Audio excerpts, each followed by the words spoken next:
Good evening, ladies and gentlemen, and welcome to the second edition of the Home Run Hitters podcast, brought to you by Sports Time HQ. I'm one of your co-hosts, Charles Vacassian, and I'm joined today by my pleasant co-host, Andrew Quinn. Andrew, how are we doing today? Chuck, I'm doing well, man. Good to see you again. Can't wait to chop it up. We got a lot to go through. We had a busy week of a free agent and some trades that went down. Where should we start? Boy, you could say that again, my friend. So there are a lot of big names that finally committed to their teams this week, but I think we should start with the biggest one because I think this was the domino that everybody was waiting to fall, and that was Freddie Freeman. Yep. Now, Freddie Freeman, after a very long free agency period, has decided to go to the Los Angeles Dodgers for a 6-year, $162 million contract, which will mean he will play out the rest of his days, I'm assuming, with the Los Angeles Dodgers. And boy, I got to say that we thought the Dodgers were scary already, Andrew. They just got a lot more terrifying. Yeah, their lineup was already pretty scary to face as a pitcher before adding Freddie Freeman. But now you look at some of the guys that they've got in their lineup. They've got Trey Turner probably batting towards the top. They've got Freeman. They've got Bellinger. They've got Justin Turner.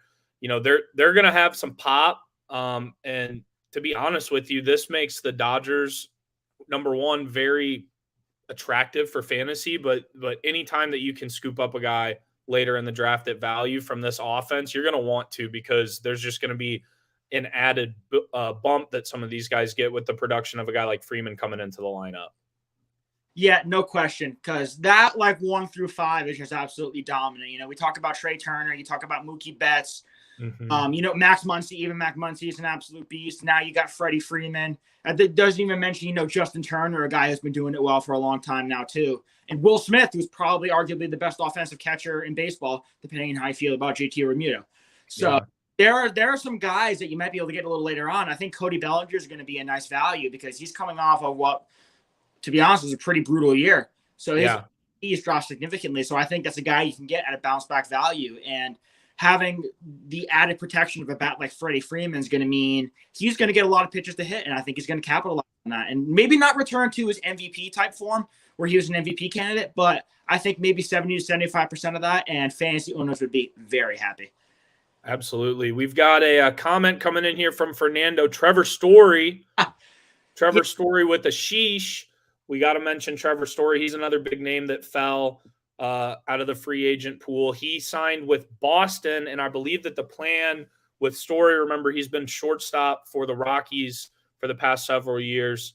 They're going to move him to second base so they can keep Xander Bogaerts at shortstop, which in my opinion is a good move. I think Xander Bogaerts is a little bit more capable defensively than Story, but by no stretch of the imagination is he going to be a poor defensive middle infielder for them. And I think that he's a great fit to that team, to that ballpark, to that market. What do you think about Story to Boston? I know as a Yankees fan, you probably hate it, but what do you think just straight up baseball wise? What do you think of the move? It's good for Boston. I think Trevor Story is going to like being able to, he's going to get more hits, taking advantage of the Green Monster. So I think it kind of lessens the offensive impact regression that people thought might come leaving Colorado, because he's going to be in a hitter-friendly ballpark. He's got the best ball that he can work with, because Trevor Story's got some excellent opposite field power, and he can hit line drives off the Green Monster. He's got speed. He's got athleticism. And I think playing him at second base is going to alleviate maybe some of the defensive struggles he's had, because he does have some arm issues that he's had to work through in his time in Colorado. So putting him at second base, where it's going to maybe take less of a toll on his arm, I think is a good call. And that keeps one of your franchise centerpieces in Xander Bogaerts happy at shortstop, especially considering he's entering into a contract year. And if Xander Bogaerts ends up leaving, Trevor Story can slide over and play shortstop. No harm done. Absolutely.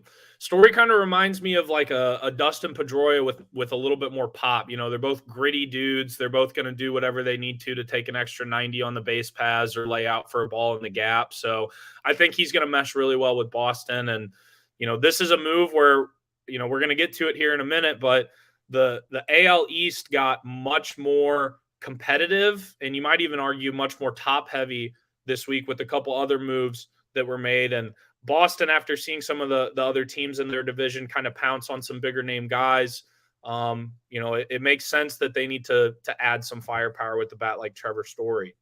So let's get into a trade. So we mentioned it a second ago, Chuck, with your Yankees. This was something that broke less than an hour after we got off our podcast. last week. So Isaiah Kiner-Falefa, he was traded about a little over a week ago to Minnesota from the Texas Rangers, and immediately the next day he was shipped off from Minnesota along with Josh Donaldson to the New York Yankees in exchange for Gio Urshela and Gary Sanchez, who I know Chuck Sanchez has been kind of struggling offensively. He was a good catcher, an exciting guy, kind of a must-watch guy at the plate when he's hot because of what he can do. But what are your thoughts on the return and what the Yankees gave up? Do you think they gave up too much here, or are you happy with this? I don't know. It just feels kind of just It feels like a mediocre move. So the Yankees improved their defense, which was a goal they said they wanted to do all along, because Isaiah Kiner-Falefa is a platinum glove level type of defender, and he's brought in and played an incredible defense at shortstop, which is great. And you got Josh Donaldson as well, who, obviously he's not prime Josh Donaldson, but he can still give you above average offensive production from the third base position, which is more than you were going to get from Giovanni Urshela. As for trading Gary Sanchez, I think it was probably time to move on. He wasn't doing as well at the plate that he was in like his rookie season in the year where he had 33 home runs, and his defensive struggles were well known when he came into the league, and he just didn't seem to have the commitment, I suppose, to kind of put it all together and become a better defender, despite all the coaches who have tried to help him improve on that front. So I think giving him a fresh start in Minnesota might do him some good. And the Yankees did get a catcher back from Minnesota in Ben Rorvet, who is a really good defender with some sneaky pop. So I think the Yankees are just prioritizing defense following that move, because they think they can get enough out of their big boppers with Judge and Stanton. They expect Joey Gallo to perform a lot better than he did at the end of last year. They think DJ LeMahieu. They're basically counting on a lot of positive regression from some of their hitters who were not as good last year. So your LeMahieu's and your Gallos, and they brought back Anthony Rizzo as well. So by bringing back some of the same pieces and hoping they play well, they're willing to sacrifice some offensive output at catcher and shortstop. Yeah, and to be honest, those are two positions where if you can afford to be taking a little bit of a downgrade from an offensive standpoint, but an upgrade from a defensive standpoint, that's a sacrifice that I think it might be looked at as a little bit more old school. But for me, I think that's fine, especially when you're playing in a ballpark like Yankee Stadium, where you kind of have to put a premium on defense and also understand that, you can still have a guy like DJ LeMahieu who kind of had a career resurgence when he came to the Yankees. And I'm sure part of that was due to being able to hit in a ballpark like Yankee Stadium for half of his games. So, it'll be interesting to see for sure. Minnesota has definitely improved this offseason as well. And I think that it's good for the Yankees, like you mentioned, to be bringing back a guy like Rizzo, who it seemed like enjoyed his time in New York and seems to be a guy that's going to continue to do well there. So hopefully things are trending up for the Yankees. Let's move on to another move that happened here in the AL East as well. Matt Chapman, one of the Oakland A's players that was traded in the last week that we're going to talk about. So Matt Chapman got traded to the Blue Jays. Chuck, do the Blue Jays have the best lineup in baseball right now? What do you think? They definitely have the best lineup in the American League East, but that's without question. Yeah. And the fact that Matt Chapman is probably going to be hitting like 7th or 8th for them, as opposed to where he was hitting in like the top 5 with a weaker Athletics lineup, that's remarkable, because the Blue Jays are absolutely disgusting, and you're going to have Matt Chapman batting 6th or 7th, hitting 25 plus home runs, and so you're not asking Matt Chapman to hit 300. You want Matt Chapman to give you platinum glove defense, which he's done his entire career, and provide you with some pop at the plate, and he's going to do that while batting towards the bottom of your order. That's an absolute steal. Because you're going to have Vlad Guerrero and Bo Bichette and Teoscar Hernandez, Lourdes Gurriel. They're going to do all the heavy lifting. So you don't need to ask too much of Matt Chapman, which I think is going to also put less pressure on him to play well, which is in turn going to lead to, I think, an offensive boost. Yeah, no, he's a guy that in a city like Toronto, where they already have so many faces, right? They have so many almost young transcendent players, it seems, with the Vladdy, with the Bo Bichette, with the Kevin Biggio. I mean, even just all these guys with the MLB pedigree, coming from their dads. That's kind of been their whole identity for the past few seasons. Matt Chapman, you're asking him to go from being essentially a face of a franchise type of player to, hey, we know what you're capable of. We're not going to ask you to do more than what's needed of you, and we just want you to plug and play 162 games for us and help us win. You know, the Blue Jays are a team that at this point in the season, are they favorites out of the American League to advance to the World Series? I mean, they've got to be at least favorites in the East right now, right? Yeah, I would say at least favorites in the East. And honestly, I feel like the American League is kind of wide open. It's not like now where I think after some of the moves this offseason, we can confidently say that the Dodgers are kind of the top dogs. But the AL is, you have a lot of teams who could easily stake a claim. Because you have the Astros, you know, despite losing Carlos Correa, they have a lot of postseason experience and they still have a very good roster. They brought back Justin Verlander. The AL Central, we have the Twins, and we'll get into them a little bit later, even more, but they have a much improved roster, and I think they could make a run. And then obviously you have the absolutely stacked American League East, where you could see any four of those top teams, the Blue Jays, the Red Sox, the Yankees, the Rays, any four of them can make the playoffs and make a deep run. So I think it's going to kind of be a toss-up, to be honest. But I'm willing to give the Blue Jays the edge to the American League East, at least based off of that lineup, if nothing else. Oh, yeah, and hey, on paper, we can say whatever we want to, but 162 games is a long haul. You know, we're more than likely, unfortunately, going to see some guys go down with injuries as we get later on into the season, and even during spring training activities. You know, it's not uncommon to see a couple big-name guys that have to miss time early on in the season, and that can heavily impact the outcome of some of these teams, especially with how they start. And you know, as long as you're hot in late September and October, then, yeah, you've got a chance to win the World Series. Or, sorry, I should say the piece of metal, right? Rob Manfred would probably prefer me to use that terminology, right? That's right. So, hey, we already teased it a second ago. 2 big-name Oakland A's players were moved this week. So this one might have been the biggest surprise, I would say, of the past week in terms of just unexpected moves. We knew this guy was going to get traded, but we didn't know that he was going to get traded here. So Matt Olson, first baseman formerly of the Oakland A's, big power bat, again, a great defensive first baseman. He gets traded to the Atlanta Braves. So the Braves just clearly are done with Freddie Freeman. This happened before Freeman signed with the Dodgers, right? Yep. And then I believe within 24 hours, Olson signed a 6-year contract extension. Yeah. So the Braves got their guy. I mean, it was pretty obvious that, you know, I don't know the details exactly of the Freeman contract negotiations. Obviously, he got his payday in LA, which, you know, great for him. But Freddie Freeman, he must not have gotten something or the other from the Braves, because he never struck me as a guy that wanted a fresh start. But, hey, Matt Olson in Atlanta, they're not really losing too much, in my opinion, going from Freeman to Olson. What do you think, Chuck? What do you think about this move? I think it's a smooth transition. We got to remember, Matt Olson's only 27. He could argue he's entering his prime. And he's coming off of an amazing year where he rushed over 30 home runs, drove in 100 runs. He was basically the entire Oakland A's offense. Yeah. Now he gets to go into an Atlanta lineup that's going to offer him way more protection than Oakland ever could. Because you're going to have Ozzie Albies batting in front of you. You probably have superstar Ronald Acuna batting in front of you as well. You know, you're going to have, can't even think of who else. But the point is they have a stack lineup. They got a lot of guys around him who can protect him. And he's going to eat, to put it bluntly. Yeah.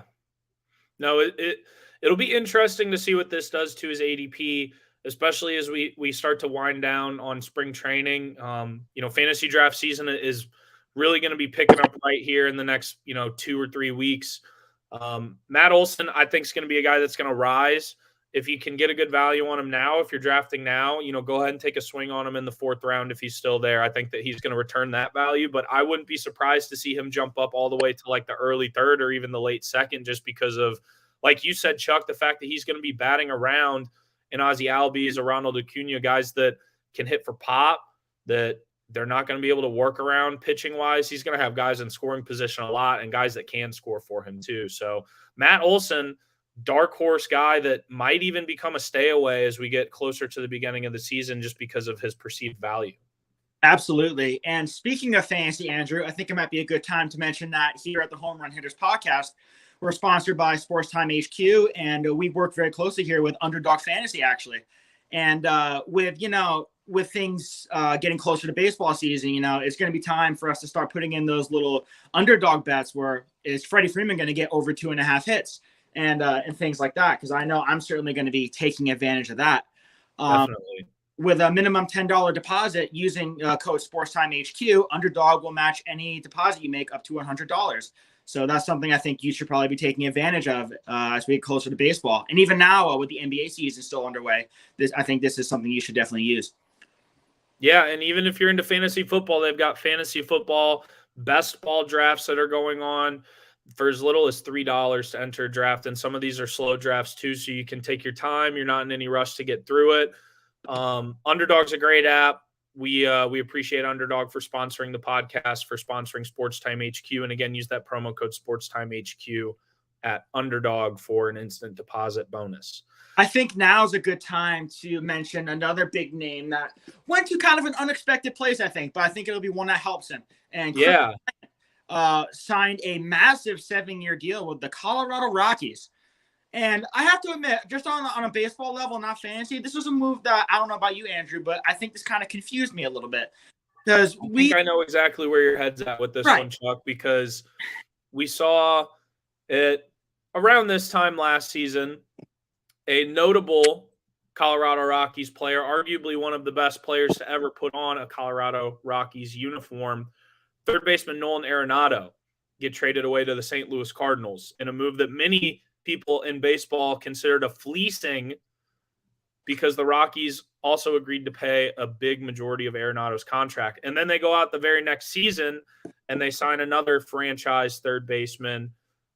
We do know, obviously, that Bryant can play pretty much anywhere defensively. He's played some outfield as well. He can play first base, but he's a guy that's probably going to hold down the hot corner in Colorado for the next, like you mentioned, a 7-year contract extension. He's going to be there for a while. Chuck, you predicted it kind of last week that, Bryant's a Vegas guy. He's born and raised in Vegas. You didn't think he was going to venture too far from home. He ends up in Denver. So he stays, out there kind of on the West.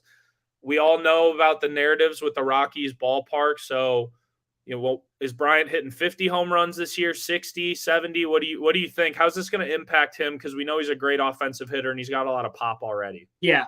So we all know about that Denver air and how Colorado has always been a big boon for hitters. So I think Chris Bryant, you can pencil him in on paper for I think at least a 30 home run season. Because he's going to be the centerpiece of what's probably going to be a weak lineup. So even though he's not going to have too much protection around him, he's going to hit because somebody has to. And Chris Bryant is doing it for his entire career. We saw the numbers he could put up as a Cub. He performed well in that small stint he had with the Giants. He's going to do it in Colorado as well. I would probably say, off the top of my head, 35 home runs, 100 RBIs, probably hit around 270, 280, and you'll take that production every day of the week.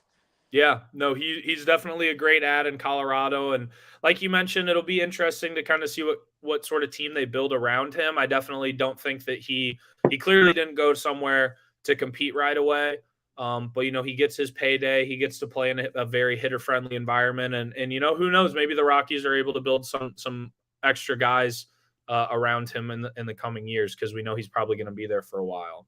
Yeah. So let's talk about another big move, one that we haven't gotten into yet. We've already mentioned about how in the AL Central, it was looking like kind of going into the offseason before the lockout and even during the lockout that the White Sox might be the strongest team in that division. But the Twins, we mentioned we're moving some players immediately after the lockout. They made a pretty big signing. And this is one of the more interesting contracts too, just because of the age of the player and the duration of the contract. So Carlos Correa, formerly of the Houston Astros, he gets out of Houston.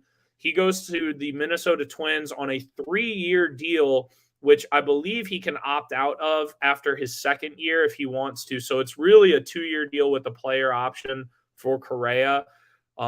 He's obviously going to plug in immediately as their starting shortstop. What do you think of that move? Do you think it's a good fit for him? And were you a little surprised to see him end up in Minnesota and not somewhere else? Well, surprise doesn't even begin to cover it. Like, we know Twins were going to make a move like this. Yeah. And it's actually a very unique contract because there's an opt-out after each season. So actually after his first it's after each season, not just after this. Okay. He plays well enough. He can go back out onto the market and try to get a bigger payday somewhere else. Yeah. So interesting move, good move for the Twins because it looks like they want to make a push in what I honestly think is a pretty good, mediocre AL Central. I guess the White Sox are theoretically the top dogs, but they were still kind of untested, and we saw that in the playoffs last year. And the Guardians always tend to hang around because they churn out pitching prospects like nothing, but their hitting is a question mark. So I think the Twins are kind of trying to make a move to push up and take control of that division. You know, I like it for them. Because we already know they got Gio Urshela and Gary Sanchez, and we know what they can bring to the table. Gio Urshela is a kind of a well-rounded guy, plays some good defense. He'll slot in a third a bit. You got Gary Sanchez who can give you some pop behind the plate. Maybe Minnesota can unlock something with him.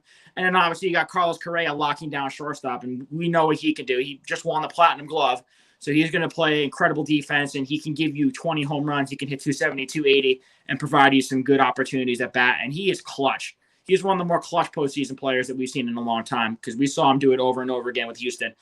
And that's honestly something Minnesota struggled with because year after year, Minnesota would make the playoffs and they would seem to meet an early exit.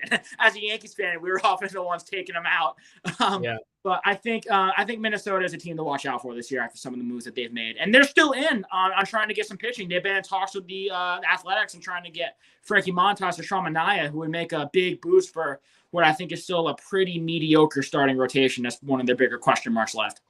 Yeah, well, they've definitely upgraded offensively. They've upgraded the defense. If you're a Twins fan, this is definitely an exciting time to see your front office making moves to improve the team. And like you mentioned, Chuck, yeah, they're maybe one or two starting pitchers away from really being a team that might be a favorite to win that AL Central division. But watch out, the White Sox signed Joe Kelly, one of my favorite pitchers in baseball this past week, to maybe eat some innings out of the bullpen. Kelly's just a fun dude. He did a World Series standoff back in 2011 with the Cardinals that lasted multiple minutes up until the first pitch was being ready to throw. So, well, hey, let's talk about a mess up that we had last week. So we both told everybody, without a doubt, 100% unanimously, to take Fernando Tatis Jr. at the 101. Again, like 24 hours after our podcast broke, we find out that Fernando Tatis Jr. has a fractured wrist. He's going to be out for approximately 3 months. This is something that I heard, Chuck. You'll have to, let me know if this is something that you think is total BS. But I heard that Tatis Jr. was in an interview a few days ago, and a reporter asked him, because apparently he broke his wrist in a motorcycle accident, but a reporter asked him, so Fernando, tell me about this motorcycle accident where you fractured your wrist. And he apparently responded, oh, which one? Yeah, that's, to be quite frank, Andrew, that's not a good look. First of all, that's not something that you want out of your superstar franchise player, someone who you've financially committed to for a very long time with a large sum of money. On that note, I would like for us to be able to go back and for you, the fans, to allow us to rectify our mistake. Now that Fernando Tatis is going to be out for a few months, who is your new 101, Andrew? Man, that's tough. I think that at this point, if you're looking at guys that are going to potentially be league winners, I'm talking guys that can hit for 40-plus home runs, guys that are going to drive in 100-plus RBIs, guys that have the potential to score runs, to steal bases, guys who can kind of do it all, or at least a lot of things at a prolific level. I think my 101, just purely based on the competition that he's going to be having to play against this year in a little bit more of a competitive division out of the NL East, I think Juan Soto is my 101 right now. Okay. I like that. I like that pick. For me, I'm going to go on a bit of a different route. For me, I'm looking for a guy, like you said, who can do a little bit of everything. A guy who can hit for some pop, hit for some average. He can steal a lot of bases as well. And he's going to be in a lineup that's going to afford him a lot of protection behind him. And I'm talking about Trey Turner. Ooh. Second, that's interesting. That he could be a guy that could be a 30-30 threat. I mean, he's a guy that has a surprising amount of pop. He's going to steal bases. He's going to score a lot of runs in that offense for sure. Yeah, he's good. The thing that attracts me to Soto is I think he's going to score a lot of runs too, and he's a guy that's pesky at the plate. He gets walked a lot, so his on-base percentage is high.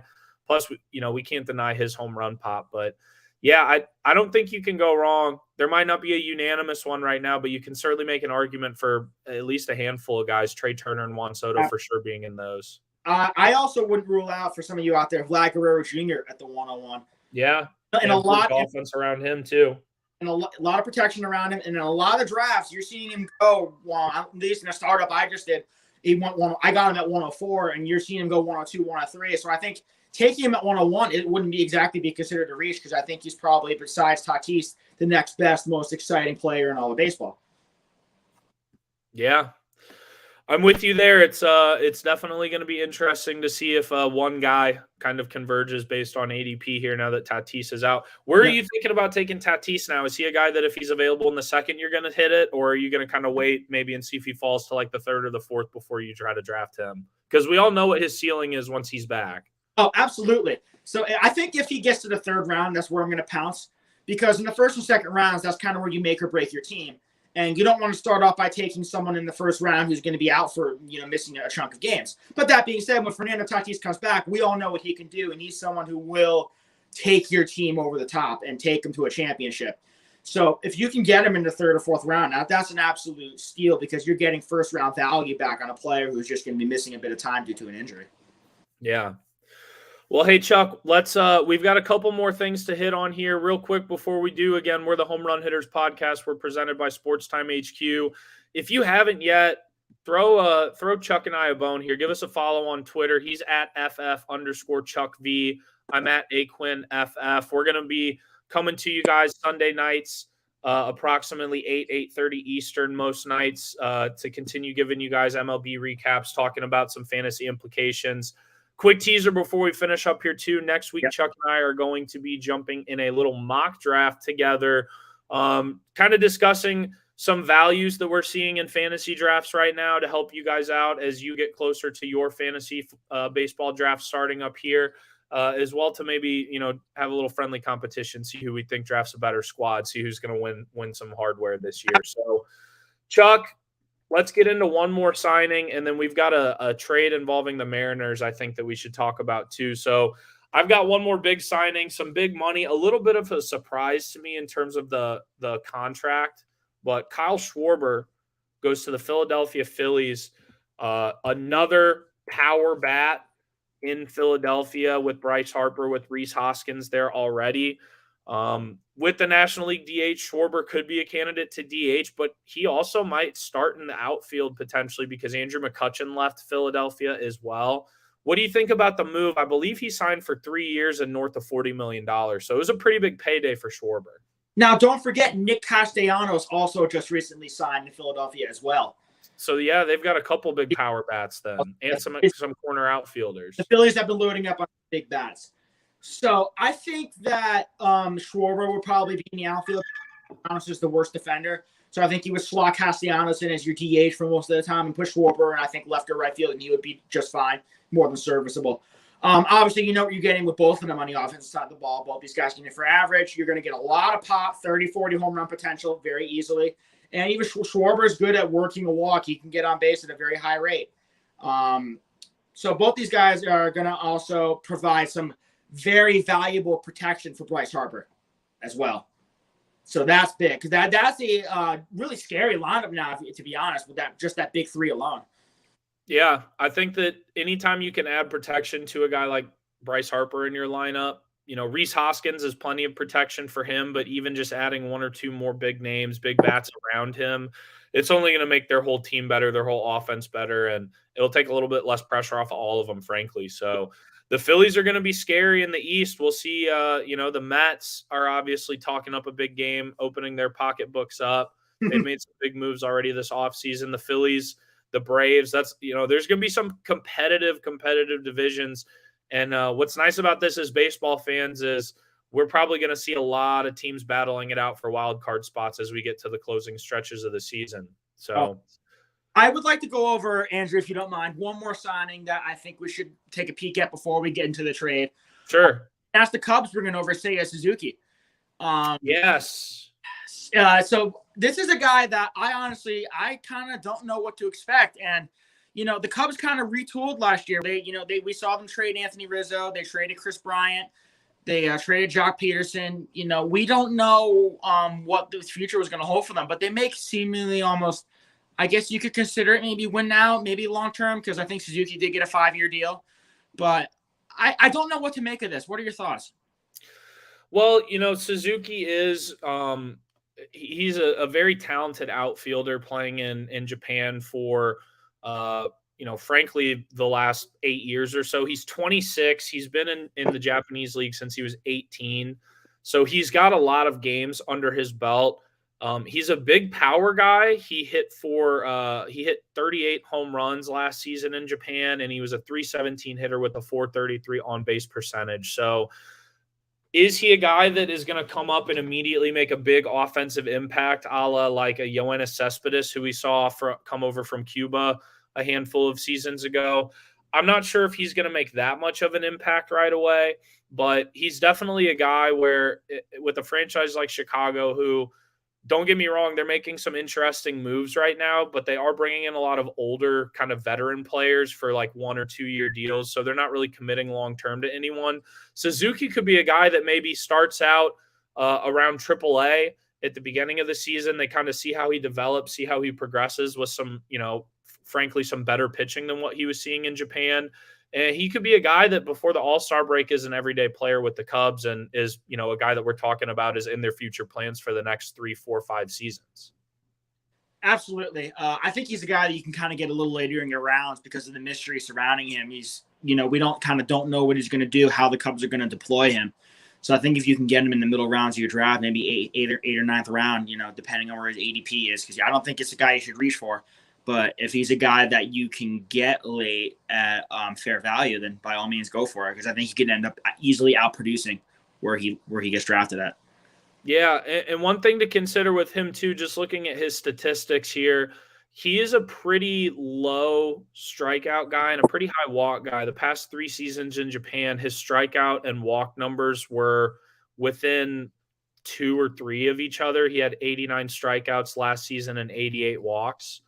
So I think those numbers will kind of drift apart at the big league level. I think he'll strike out a little bit more and maybe walk a little bit less, but he's proven that, it's pretty rare to see in a lot of power hitters nowadays that guys are very patient at the plate. A lot of them are looking to jump on pretty much every pitch and try to hit it as far as they can. So at the least, Suzuki could profile as a guy that maybe doesn't have as much pop as he did in Japan, but he should be a very consistent hitter. He probably is not going to make too many mistakes at the plate, and it looks like he's very patient, and he'll be willing to draw out walks. So Chicago Cubs fans, get excited. I think Suzuki's going to be a fun guy for you guys to watch for the next few years. On a more depressing note, I hope you're not a Cincinnati Reds fan, because we do not know what they're doing. Hey, I did see Ken Griffey Jr. is going to be, I think, like the 6th highest player on their payroll, and he hasn't worn a Reds uniform in over 10 years. Griffey Jr. this year. So the Reds recently made a trade with the Seattle Mariners, and Jesse Winker and Eugenio Suarez were sent to the Mariners for a middling prospect package. Well, the Mariners, my God, they made out like bandits. They did. Because for some reason, they got the Reds to pay all of Suarez's salary, if I'm not mistaken. Yeah. And obviously Jesse Winker's the big piece out of all this, because he's a very strong power lefty who's good for 30 home runs, 100 RBIs in a season. And Eugenio Suarez, he's good for his fair share of pop. He plays a quality third base. You know what you're getting from him. I just don't understand this from a Reds perspective. It seems like they're just shedding all the players that they can. They're not getting much back in return. I feel like they're kind of acting like the National League version of the Athletics, just without the success. Because even the A's were able to put together quality rosters from seemingly nothing, but the Reds, I just don't know. Yeah, I'm kind of confused by it too, because they were a team that a year or 2 ago were making moves like they were going to be contending for the NL Central, bringing in guys like Castellanos and trading for a Sonny Gray, and they had a lot of promise. And they still have some bright spots, but there's definitely going to be a top-heavy and a bottom-heavy aspect to the NL Central now with the Reds and the Pirates, both like we talked about last week. These are moves where they're throwing in the towel on 2022 already. So, yeah, like you said, we don't know anything about the prospects, and to give up 2 everyday players at the very least, Suarez was a former All-Star back in his prime. Winker's a guy that, he's not youthful, but he's still pretty young. You're going to get 3 or 4 more good productive years out of him. These are guys that at the very least are going to be able to play pretty much every day for Seattle and positively contribute. And the Reds didn't get any of that back in return. So yeah, I don't know what the season's going to hold for them. I don't I know that they have a couple of prospects in their pipeline, but nobody like huge that they're trying to make room for with these moves. So yeah, maybe the Reds are going to just, let Jonathan India kind of run the show and maybe try to build something around him for the next couple seasons. Or maybe they're going to go after some of these starting pitchers just so that they're taking them away from guys like Minnesota, who we said earlier that really needs some pitching. Yeah, I think that honestly, it wouldn't surprise me to see Joey Votto get moved, because Joey Votto is 37 years old. He came off a bit of a resurgence at the end of last year. And he might want to spend, the last couple of years of his career, on a team where he knows he has a chance to win. And I think that the Reds, it would be in their best interest to sort of honor that, considering the history the two have together. And it wouldn't surprise me to see Luis Castillo move as well, considering I think this might be as good a time as any. He bounced back in the second half last year. We know he has ace potential when he's on his game, and I think you can get a quality prospect package from any pitcher-needy team like the Twins, for example, who might want to look for a starter. And that would be a good way to kickstart a rebuild for the Reds, because from what they've done so far, they haven't really gotten any significant value back. Yeah. No, I wouldn't be surprised to see him make some more moves, trading guys away. And, a guy like Votto, you would hate to see it because we've always known him as a Red. We've never known him ever in another uniform. But, wouldn't it be cool for a guy like Joey Votto, who, correct me if I'm wrong, I believe is a Canadian? Wouldn't that be cool to see him go to a team like Toronto to play for a contender and, maybe be a DH or a platoon first baseman, or maybe even he moves to first base and you let Vladdy DH full time or something like that. So Joey Votto is a fan favorite in Cincinnati. I would love to see him stay, and I'm sure that part of him will always want to stay in Cincinnati. But yeah, if he gets an opportunity to go somewhere, Cincinnati, let him have it. Because at this point, you're not putting a product out on the field that's going to give him any chance to make it to the postseason at this point in his career. And I think one more small free agency move that we should acknowledge, because the rest of these were pretty small. Let's do it. Yeah. We know Kenley Jansen went to the Braves. That's fine. They boosted their bullpen. But the Braves made another move that I think we kind of forgot about. Postseason hero Eddie Rosario returns to the Braves. And I think that's a big, big boost, because he was a key part of that lineup that made that postseason run last year. And with the Braves also adding Matt Olson and, them keeping some of these other core pieces that they already have, keeping Eddie Rosario just makes a good lineup even better. No, I agree. He's been very, very productive for the past couple seasons. Kind of a guy that, he kind of came on a little bit later in his career after being called up to the Twins back in 2015. He's constantly improved. He showed a bit of pop a few years ago. He had 27, 24, and then 32 home runs in 2017, 18, and 19. His power numbers have fallen off a little bit, but he's a guy that's going to get on base for you. He's a quality defender. And like you said, the clutch factor is something that, a lot of teams really value, even though you can't really put a tangible statistic on a guy's clutch factor. Like you mentioned it with the Carlos Correa. David Freese in recent memory got a huge payday after not being a very productive player in his career, but, having a good week of games in October can do a lot for you. So Eddie Rosario, he gets his payday. He goes to Atlanta. He's going to plug into an outfield spot for them. Again, he gets a chance to go immediately back to competing for a chance to make it to the playoffs. It's exciting for him and exciting for a team like Atlanta, where you lose a guy like Freddie Freeman this week, but you're still adding quality pieces with maybe even with some of the money that you were going to be spending on him anyways. Absolutely. And before we, I think, say adieu, I think there is a question that I'd like to ask. So, yes. Admittedly, we are towards the end of free agency. Most of the big names have found a home. I think there are probably some small pieces here and there who are still looking to find a home. But I think the trade market is going to be pretty active. If you had to choose two names, one name that you think will move and a sneaky name that could be moved that people aren't thinking about. Man, sneaky move. Well, I think that one of the teams that, like you said, needs to get an improvement specifically is the Twins need to add some pitching. And you had mentioned that they've been trying to court the A's. We know the A's are sellers right now, but I think we mentioned it earlier. What if the Twins went out and traded for Luis Castillo and added him to their rotation. I think, again, that's a dark horse move. They might not even have the cap space to do it now with all the guys that they've added this past week. But, man, Luis Castillo in a Twins uniform, that there's just something about that looks appealing. Yeah, I think that could be an interesting one. As for me, I think an obvious one, I think we're going to see Sean Manaea moved. He's in the last year of his deal, so you're going to want to capitalize while you can and get a decent prospect package. So I think that's a pretty obvious one. My dark horse one, I don't know if this is going to happen or not, but we know that teams have been inquiring about it. The Orioles may look to move Cedric Mullins. Really? Yes. Teams have been asking about it. Not understandably, the Orioles have a incredibly high ask considering Mullins is coming off of a career year and he's only 26, 27. But if the O's are given a good offer, it wouldn't surprise me to see him moved. There are plenty of teams out there that could use a player of his caliber. Strong lefty bat, 30-30 potential. Yeah. So the Orioles aren't going to be competing for much this year either, so might as well shed a little bit more fat so they can bring Adley Rutschman and some other prospects up and see how they do. They're going to want to hand the keys of this team over to Adley Rutschman and let him do everything. So, yeah. Well, Chuck, it's been a pleasure chatting with you. Thank you to our audience for tuning in with us. Again, we are the Home Run Hitters podcast presented by Sports Time HQ. We will catch you guys next Sunday evening. Again, give Chuck and I a follow on Twitter. He's at FF_ChuckV. I'm at AQuinFF. Thanks again, guys. We will see you, Chuck. Take it easy, my man. Look forward to chatting with you again next Sunday. Yes, sir. Look forward to it. Take care, everyone. We'll see you on Sunday. All right.